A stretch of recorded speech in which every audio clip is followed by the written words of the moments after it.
What the brain does, what the nervous system does, is cut off the blood flow to the higher parts of the brain and send it to the lower parts, which we call the limbic system. There is a place called the amygdala, etc. I won't bother you with that. And that is so that you can actually act immediately. You have to run. It's not the time to think about the movie and music and film and philosophy and beautiful things. It's the time to run or to fight.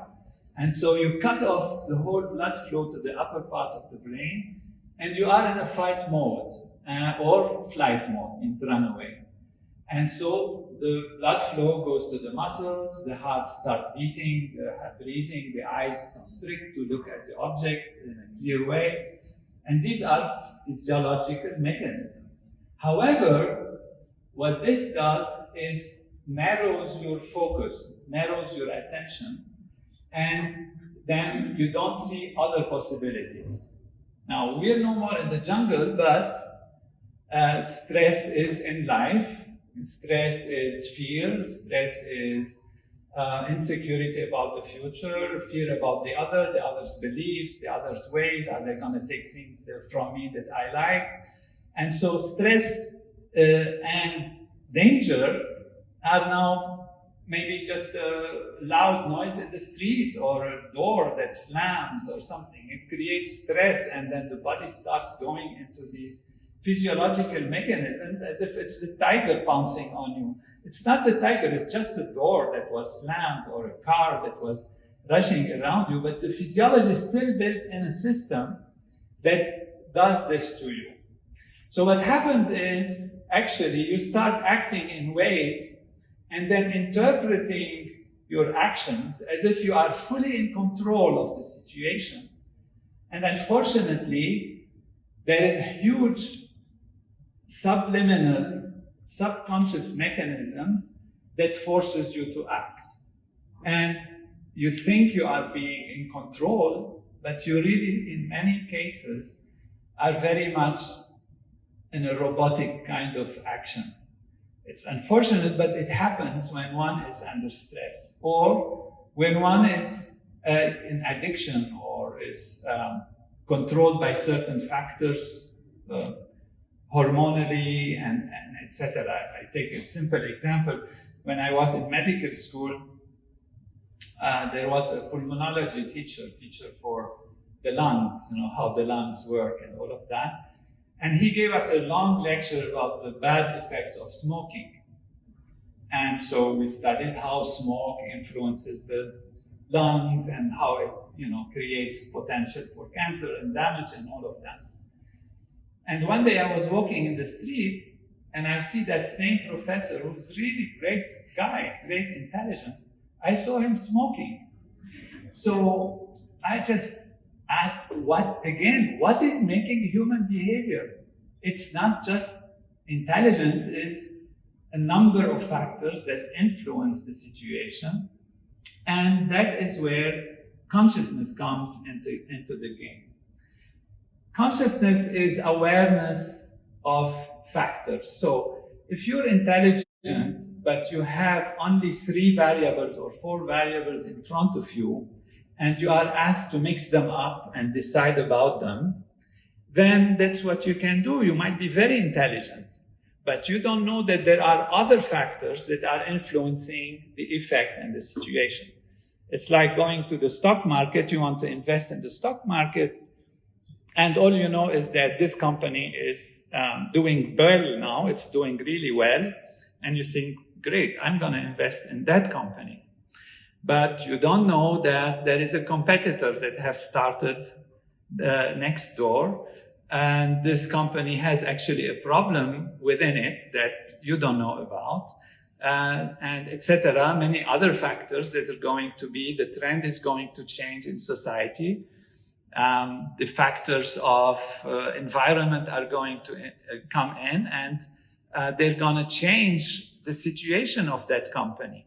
So you might be the most intelligent person, but you have only few variables that you are looking at, and that is how your nervous system is able to contain how many factors in order to deal with the situation at hand. So even with great intelligence, you might not be able to have the best decision because you don't have enough knowledge. And either you don't have enough knowledge or your brain is stressed and therefore, as we said, is focused on certain factors. I take an example which is really very sad example in a sense, but very revealing. In 1972, which is like exactly 50 years ago, there was a flight from JFK, which is John Fitzgerald Kennedy in New York, going to Miami to the flight. It was flight Eastern Airlines 401. It is recorded, that's why it has 163 people on it, and the crew were very experienced crew. The pilot had 25,000 hours in that particular plane. And the plane was brand new, the type of plane. And he had an engineer and he had a co-pilot with him also. So three people sitting on the crew. And it was a very nice flight. They arrived near Miami, and so they were about to land. He put the gear down. The gear means the wheels. Put them down because the wheels are retractable. And the pilots always check if the wheels are down because there are 3 lights, one for the front wheel and one for the 2 wheels in the back. And one of the lights didn't go on, the green light. So they thought maybe the gear didn't go down. So they went around and they asked for the tower control to give them a time to go around. So they gave them the time. And then it didn't go down because the bulb wasn't lighting up. So there is a system to cycle the thing manually. So they cycled it manually, hopefully that it will go down. It didn't show that it went down. The bulb didn't come in. So they sent the engineer down to a place in the plane and to check it out. And the chief pilot asked the co-pilot, because they're busy with this, to put the plane on autopilot, which means the plane flies by itself. They were so busy with the little bulb and so tense about it that they forgot that the autopilot suddenly disconnected. And the plane started to lose altitude slowly, and then unfortunately it crashed and killed most of the people on the plane. So this is a very sad story. Was the pilot stupid? No. He's very intelligent. Was the pilot experienced? Yes, very, very experienced.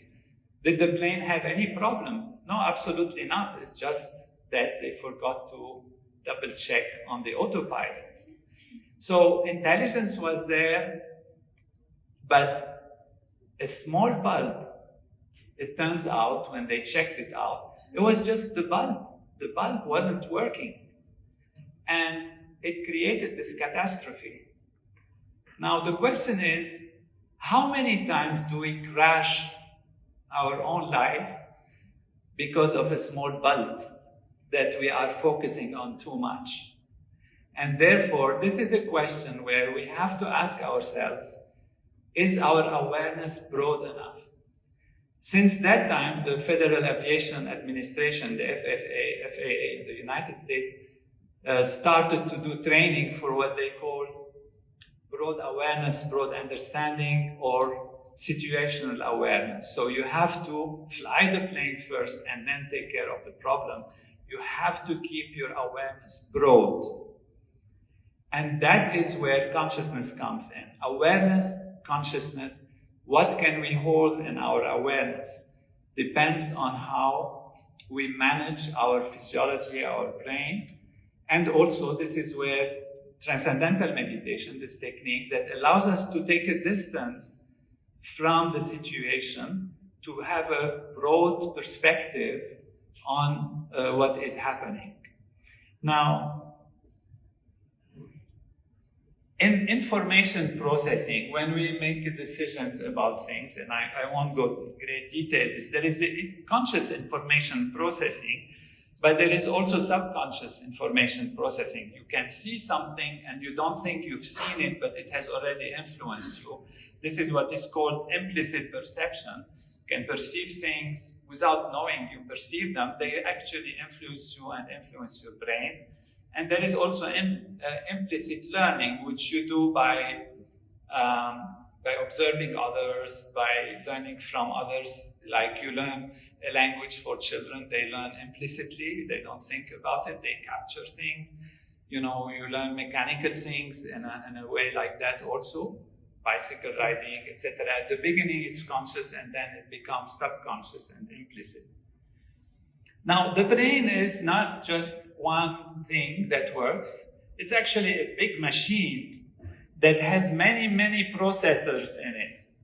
There are many, many functions that are happening. And we know this exactly because if there is a damage in one part of the brain, you lose maybe some very specific part of your activity. For example, you forgot the name of something, or you're not able to give a name to things, or you're not able to understand words, or you're not able to understand shapes or appreciate shapes. So very specific aspects of the brain. So the brain is like a big computer, to simplify things, with many processors in it. And these processors are working each with a certain function. So if your brain is working in a limited way, then you have a limited processing.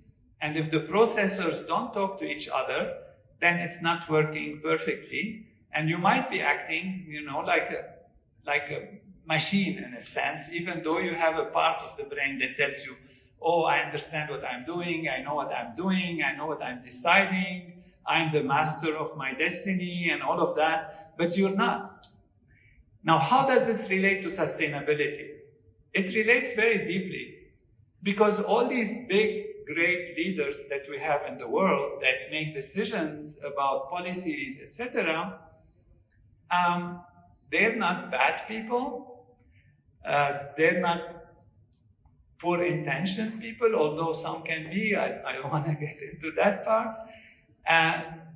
But they act based on factors that influence them. And these factors are due to individual consciousness and collective consciousness of the nation, which, you know, through the media, through different aspects, influence the behavior, and the person then is pre-programmed to make decisions. Because what we're talking about today is the most natural thing. Don't we want our planet to survive? Don't we want to give to our next generation something better than we have? Don't we want to protect ourselves? Don't we want to love each other? Don't we want to have peace? Don't we want, etc., etc.? As it was mentioned, do we have resources? Yes, the resources are there. The planet is full of resources. Everybody can be happy. Everybody can have food to eat. Everybody can have schooling. When you look at it from the simple analysis and adding numbers, you find that it's so obvious. The question is, why aren't we doing it? Why aren't we doing it? And that is because we are pre-programmed, and the factors come, oh, my economy, oh, my strengths, oh, my protection against the other is going to take this from me, she's going to do this to me, I'm going to be this. And it's all a question of limited awareness, short-sightedness, and incomplete understanding of the potential. This is where you have some parts of the brain that are working, but not all the parts are talking to each other. And that's a very physiological also. It's in the physiology. Now, I won't go through this in detail, but what it takes to have effectiveness and purposefulness, we can talk about it if you're interested during the question session, because I like to interact with you if possible, if the time allows. But there are a number of factors: cognitive capacity, emotional capacity, interpersonal skills, the ability to deal with each other. And all of these are factors and parts of our brain, the way our brain works. Now, what we know, and I mentioned briefly, that stress and fatigue They compromise brain function, they compromise physical health, psychological health, and cognition, and therefore they compromise the focus, behavior, relationships, teamwork, and performance. Now, this is a functional magnetic resonance imaging, functional MRI of the brain. It's seen from the side. The nose is on this left side, on this one in the left picture, and the back of the brain is on the other. The red shows when there is increased blood pressure, blood flow, and the blue is the area where there is less blood flow during that image, because this was taken in somebody who practices transcendental meditation. And that's a typical function. What we see here is that the parts that are related to stress are calmed down, and the parts that are related to imagination, to foreseeing the future, are activated. This front part of the brain is called the CEO of the brain, because this is where you anticipate for the future, you think of things that are going to happen, you analyze the past, you think of the present, and you project yourself to the future. And therefore, this is the area that during transcendental meditation we can see is very much improved, which says that this person is under very low stress, and therefore now they can think of beautiful things, of creative things, rather than they think they are in the jungle and the tiger is going to jump on them, and therefore we don't need to get this area now activated. We can shut it down and let's think about how to fight and run.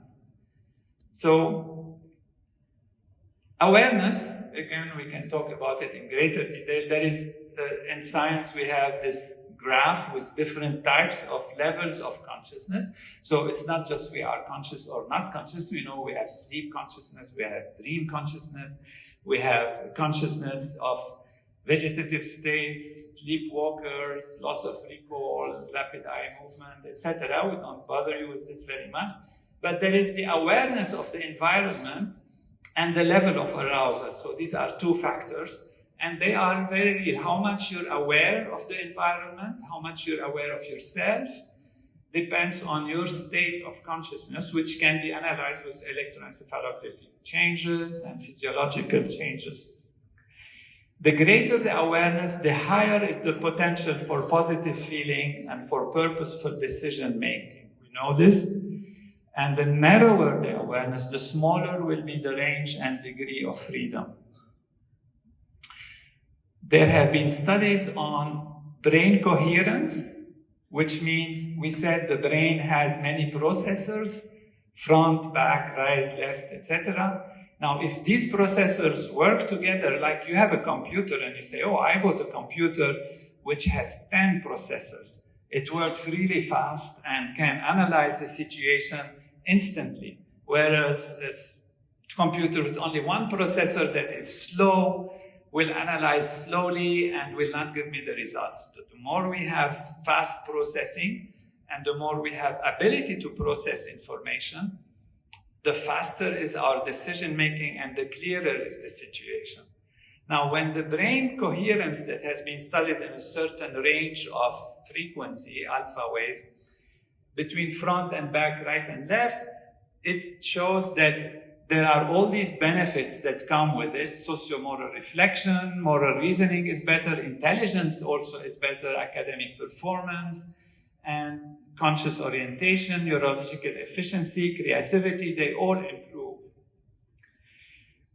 And now comes the technique that we are talking about, a mental technique, a simple, easy mental technique that can be practiced morning and evening for 20 minutes, that actually has shown to improve all of these factors in the brain. Now, how does this technique work? You sit easily in a chair, you close the eyes, and you learn a process with a sound that has no meaning. It's not a sound that you have to listen to. It's just something you repeat in a special way. It's called mantra. Mantra means a sound without a meaning. And you have to learn how to do it also. It's not just repeating. And what it does is allow the mind to dive deeper from the conscious active mind, and this is shown here like an ocean with waves on the surface and more quiet in the bottom. And these bubbles are like thoughts, the thoughts that come from somewhere inside us and that arise, and we're aware of them on the surface level of the mind. Now, this bottom level here is the pure consciousness, where consciousness is only aware of itself. There is no aspect of, no thought, no mantra, no nothing. It's just pure consciousness. And that is something we've never experienced, because whenever we are usually conscious, we're conscious of something. We're conscious of a thought, we're conscious of a feeling, we're conscious of a memory, of a perception, of a light, of a sound, whatever. Now imagine that you can be conscious without having anything in your consciousness. So you are conscious of yourself, of your just pure being. And that is what we call pure consciousness. And we say that this is the source of all the thoughts, the creative thoughts, that we become aware of only on the surface. Now, transcending, this is what is called transcendental meditation, is the ability to go from the surface to the pure consciousness, to dive within ourselves. And that is the technique of transcendental, because to transcend means to go beyond. It's to go beyond the surface, which means you are taking a step back. So when you are in stress situation, as we said, your brain focuses on small things and you are in a fight or flight mode. When you are more relaxed, there is more ability of thinking in a broad way, in a broad comprehension. If you are extremely relaxed, very relaxed, it's like taking a distance away from the hustle and bustle and fears and anxieties. And here you are just opening your brain to its full possibilities. Because you're not handling specifics, you are going to the general, to the holistic, to the inner feeling. And that is physiologically actually what happens as the brain becomes very highly coherent between front and back, right and left. And there is that feeling of infinities, that feeling of peace, of harmony, of oneness that you hear about in spiritual experiences of enlightenment, of samadhi, of a sense of nirvana, whatever you want to call it. And that is the field of simple transcendence, which means going beyond. And that happens easily and systematically through transcendental meditation. Now, what I'm saying is corroborated by scientific finding that shows, for example, if you touch somebody's finger or something like that, on the left side, this is the brain with analysis of the response of the brain. On the left side, you see before transcendental meditation, it is localized. It is, the response is localized in this blue area that you see. And with transcendental meditation, you can find that the brain is analyzing it with a much broader, blue that spreads around, which means more of the processors of the brain are being involved in analyzing the situation. And as we said, if you have more processing power, then you analyze the situation in a more efficient way and faster, and therefore you come to the right conclusion in a fast way. I talked about this as the prefrontal cortex as a key to success, and we have seen that in transcendental meditation, the front part of the brain gets activated, and there are many research studies that compare different techniques, focused attention, open monitoring, and automatic self-transcending, which is transcendental meditation, to show that there are differences between the different techniques. It's like you can be mindful, of course, of something, mindful of your breathing, mindful of your thoughts, but that's kind of a little bit of a focused attention. Or if you can call it, more of the techniques of mindfulness are in the open monitoring side, which means you're sitting there and you're experiencing whatever you're going through without judgment, without emotional involvement.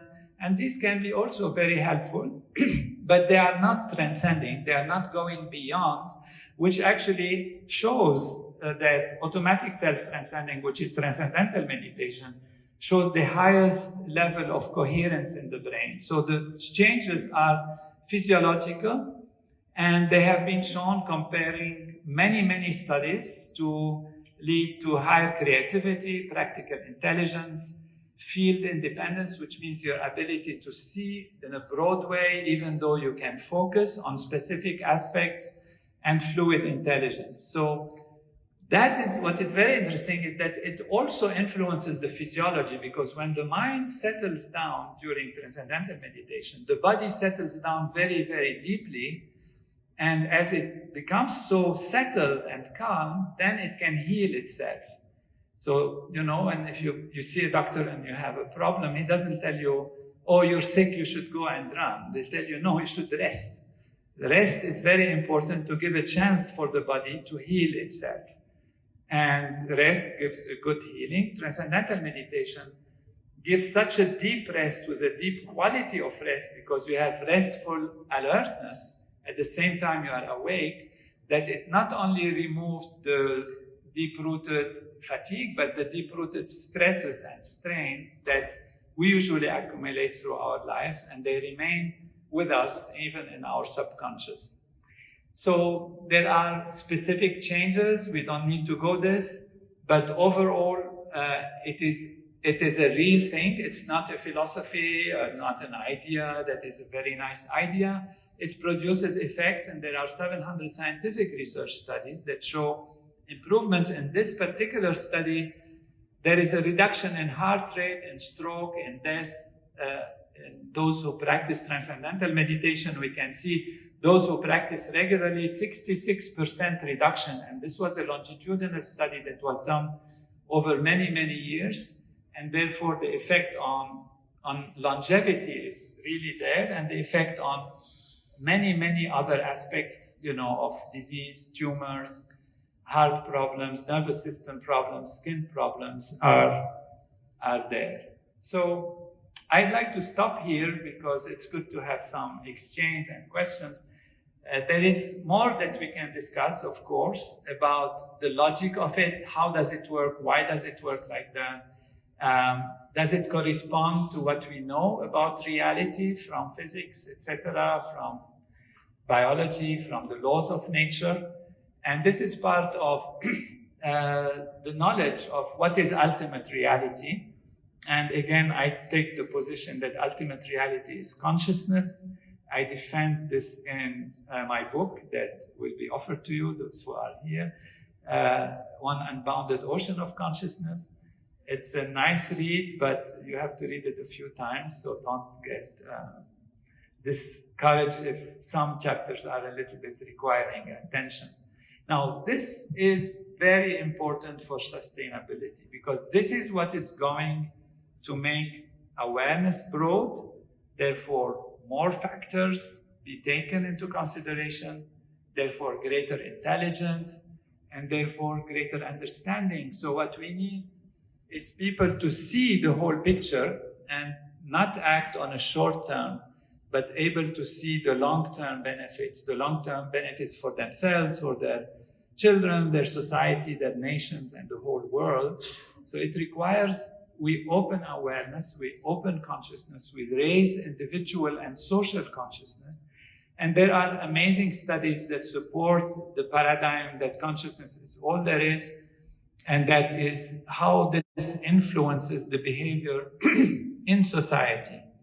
And when a number of people practice these techniques together, or even a certain percentage in society, we have actually seen a decrease in crime, decrease in accidents of the road, and improvement in many social indicators.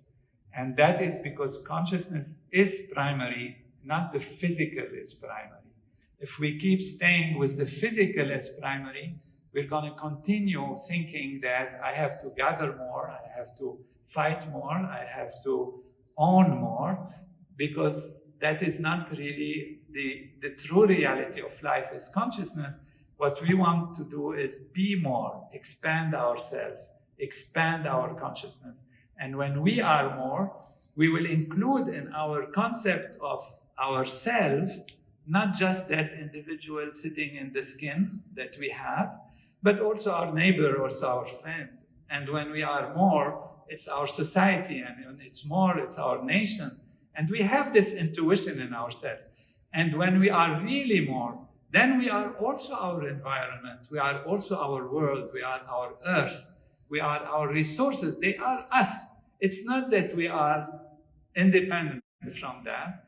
And actually, when you look at it, even from a physics perspective and the latest physical discoveries in physics, you find that is ultimately everything is coming from one unified field of the laws of nature, and we are all just expressions of that oneness, and that is raising consciousness to know we are one with everything, and then we will treat the other like we treat ourselves in a natural way, because that's us. We are that. Now we sit separately in separate chairs, but the true ultimate reality, we are just one, appearing as many. Thank you for your patience.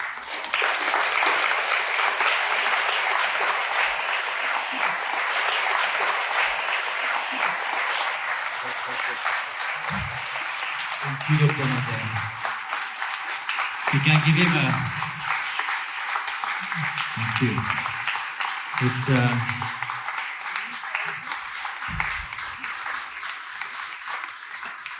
It's very, very interesting, of course, because you gave so much details. And I'm sure you have some question. We are a little running late, but we need, I would love if you can share a few questions from the audience with Dr. Nader. If you, okay, yeah? It'll be my joy. Yeah, so is there any question? You have a question here? I have questions. One about instincts. Where do you, because we spoke about the jungle, we spoke about this mechanism, and where does the instinct come then? And then the other thing, we spoke about realities, and we have immersive realities also. So how does the brain work in a VR experience? First, compassion emerges naturally. I mean, it could be a compassion, teaching compassion, which is a great thing because that is intellectual understanding and application of the field. Feel like the other, you know, as we heard, you know, you divide your sandwich in 3 and then keep one for the other. This is wonderful. The thing is, you have to do it because when you're hungry, you just eat the whole thing and maybe buy a second sandwich. And then you will think of the other later. So the question is how to develop natural compassion.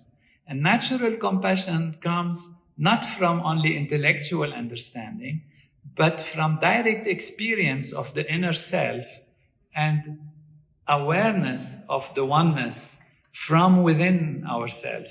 And then compassion becomes a natural thing, not a contrived something that you have to actually feel you're doing sacrifice to do it, but it becomes a joy because you see and you know that the other is also yourself and you're happy that they are like this. So, you know, if there is a food on the plate and the mother is looking there and the kid wants to eat it and the mother is also hungry, then she will feel, okay, you get it. And you look at the child eating this food and you will feel so happy yourself because you have this connection of that individual as being also yourself. And this is the instinct of motherhood. That instinct comes from nature, from biology. And it can expand not only to mothers, but also to fathers and friends and relatives and feeling. It can expand when the consciousness goes deep into itself. Then the instincts that come out are the real natural instincts. Now, humans have developed their ability to see more. So we cannot compare it to animal instinct because that is a lower level of life. And we have a higher level of life and a higher level of ability. So we have a higher responsibility and a higher freedom. And in this is the possibility either to make it or break it. We can make things worse. Yes, we can, because we have higher consciousness, we have higher choice, and we have higher freedom. And it is up to us to raise the consciousness to the point where it becomes naturally inclusive and lead to a better decision for ourselves and others. VR. Yeah, VR is one of the great philosophers of consciousness and writers. Chalmers wrote a nice book recently, Reality Plus, he calls it. And he says that even VR is kind of a reality because you live in it. And why is this? In my understanding, my perspective, my explanation is that whatever we expose ourselves to influences us and becomes part of ourselves. And so you see a beautiful flower, you have a reaction. You see something not pleasant, your body has an impression, and that impression stays with you. So we grow with these impressions one after the other. So the VR, you can say, is an alternate imaginary reality, but it becomes so real that the experience will have an impact on you as if it is real. And so that's why it's actually part of reality in a sense. And when you look deeper, what we see as reality, even in the waking state, is only what we see as reality, which means it's based on our nervous system. Some people can see red, some people don't see red because they are colorblind. They see gray or they don't see green or something like that. And like this, what we see is based on our nervous system and how it works.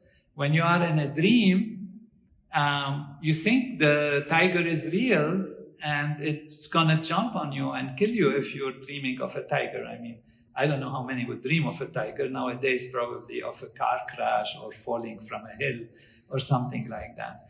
So the parachute, if you have a parachute next to you and you're sleeping and you dream of falling, if you don't have a parachute in the dream state, the parachute that is sitting next to you is not going to help you.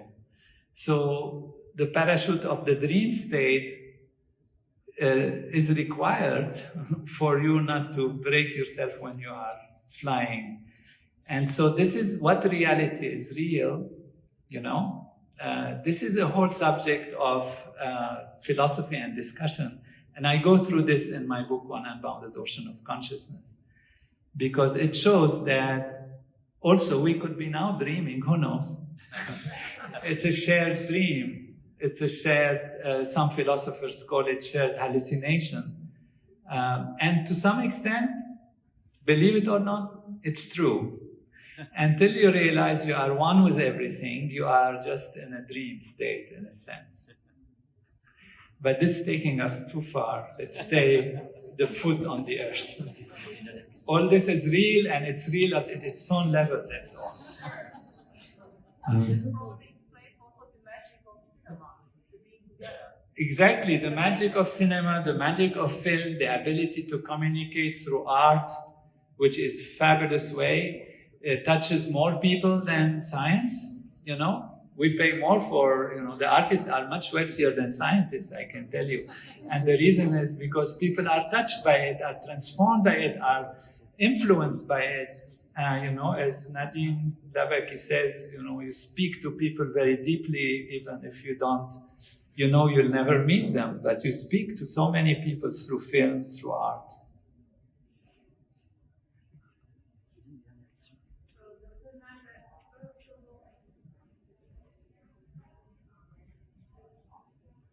Thank you. So first of all, I wish to deeply thank you for your presentation, so brilliant and so profound. So my question is about consciousness. Do you think that consciousness can be considered a kind of a common platform, a kind of a unifying value that could link together all the different fields of science?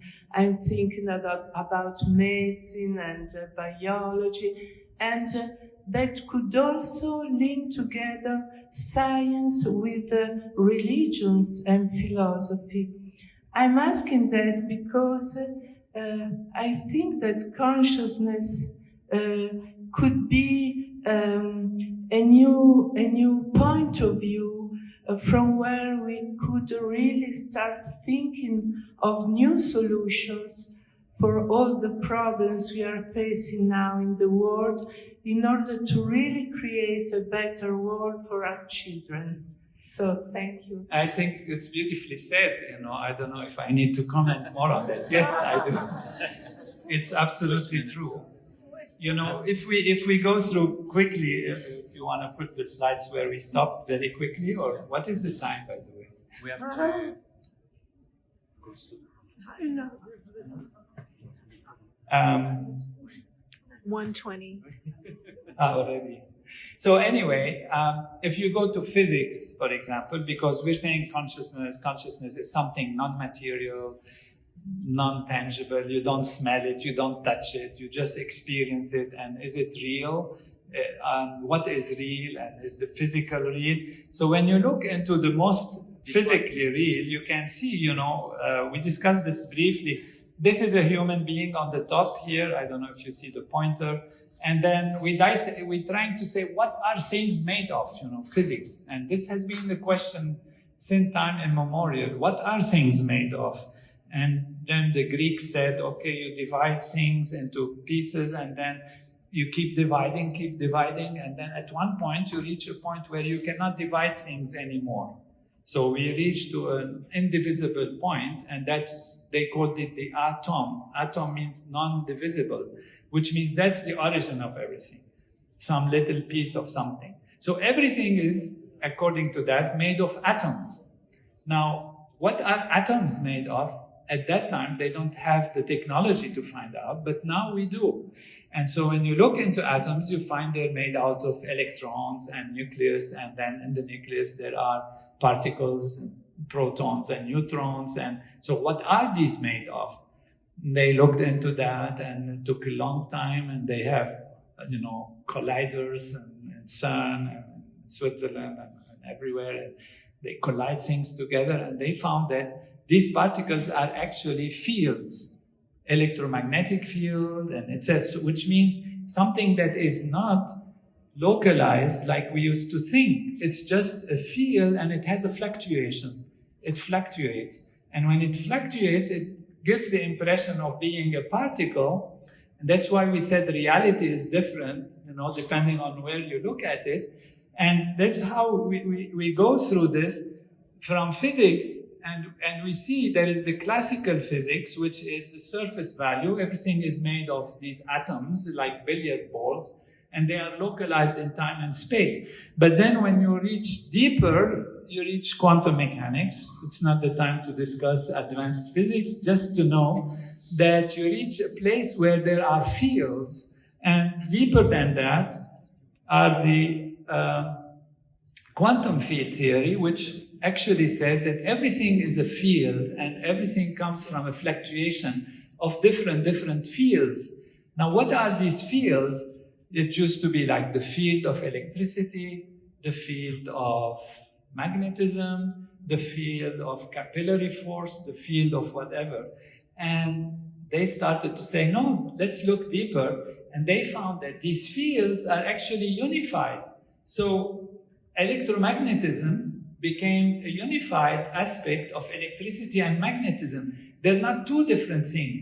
They are the same thing appearing differently. Sometimes appearing magnetism if you're going around, sometimes appearing electricity if you're going straight in a line. So we don't need to get into this advanced physics, just to know that as scientists kept looking deeper into what nature is, what the physical world is, they found more and more unified levels until they reached the unified field theory, which actually tells us that everything, absolutely everything, comes from one field, which is called the unified field of all the laws of nature, and that field appears as the other fields, and then appears as magnetism, chemistry, biobiology, and atoms and molecules and cells. So truly, we are all that field, ultimately. We are that. This is physics. Now, you ask the physicist, what is that field? And it starts becoming a mathematical thing, which is not actually really physical. So the only jump we want to make is that to say, well, that field is a field of consciousness. That field is a field of consciousness.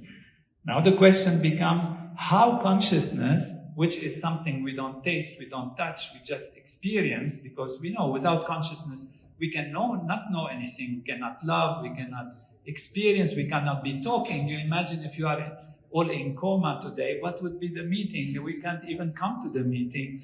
We don't know anything, we can't experience anything. So consciousness is our life.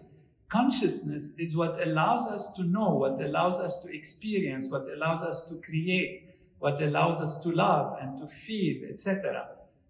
And that consciousness, how does it appear as matter? This is the big question in philosophy and science. If it is consciousness that is primary, how is it that it appears or it is matter? Because matter is also real. We deal with matter all the time, the physical reality. That's what I deal with in the book. How consciousness appears as matter. And the solutions, as you know, to continue, if reality is that consciousness is all there is, then the solution is to work from consciousness, not to work from something that is not the ultimate reality, from an illusion of reality. Thank you. Yes? You tell me when you want me to stop, I'm happy. Yes, we need to stop because Sublime. I'm sorry. Let's take one question. I'm sorry. We would like to invite the speakers to take a photo with Dr. Nader at the Wall of Fame. Would you like to take the last question quickly? Yes, like because- very quickly because we're Yeah, very but I'll answer very quickly. It's usually the answer that takes time. First, I'm very happy that you're from Lebanon. I live in Brooklyn Heights for 16 years and you are very close to the community.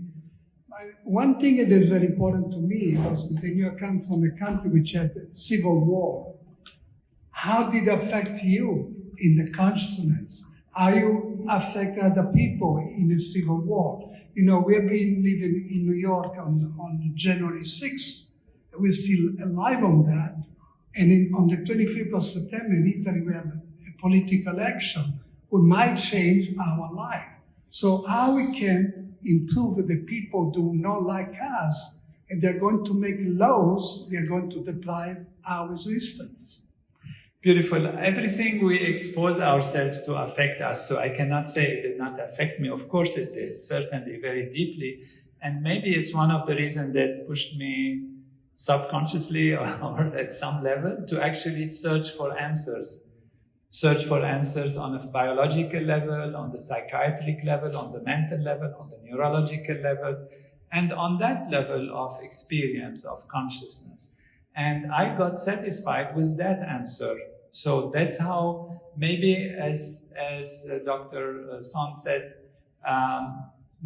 sometimes something bad happens and you think it's terrible, and it might be good for you and on a personal level, but it could be terrible, of course, on another level also. So it affected me like this, and now I feel we have the solution. I really feel we have the solution, not only on the level of feeling, but on the level of experience, of research, that we have created groups that practice this program together, and we have seen scientifically, with great significance, very careful studies and analysis done proactively, which means we said we will have the result, and we studied it and followed it, and it did happen, that we can change crime rate, we can change conflict, we can change problems in society from the level of consciousness. And so this has been my proposal. I talked to many people in Lebanon and many other places in the world where there is conflict, and offered them this solution. But again, it's your action and decision making depends on your awareness on the factors that influence you.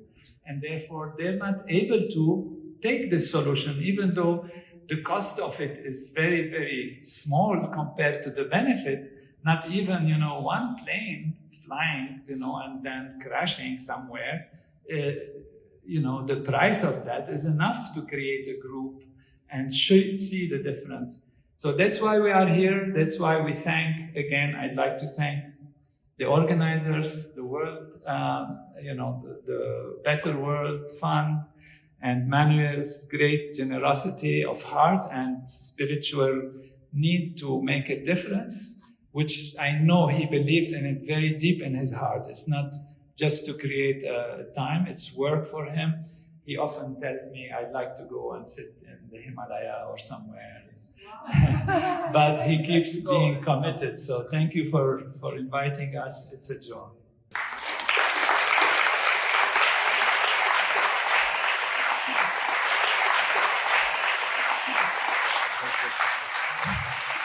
Thank you, Dr. Nader.